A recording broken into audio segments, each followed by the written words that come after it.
Milana Khametova is a multifaceted Russian entertainer born on March 5, 2010 in Novosibirsk, Russia.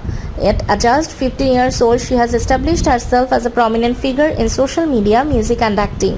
Milana's journey into the limelight began early. She made her first Instagram post on April 20, 2014 and by 2016 she had already won the title of Best Photo Model for Moscow at a children's beauty pageant. Her early interest included singing, dancing and gymnastics, which laid the foundation for her diverse career.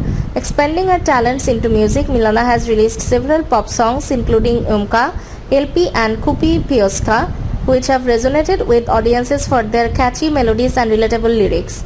Her music often reflects her personal experiences and emotions, aiming to connect deeply with listeners. Milana's influence and success have been recognized by major platforms.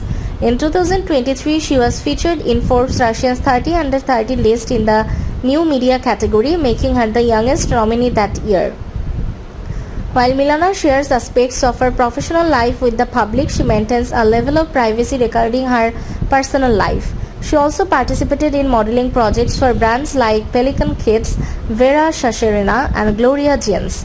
Her mom started her Instagram account when she was 4 years old. In January 2015, she posted a photo with her grandpa. In November 2016, she posted a holiday picture posing with her mom and dad.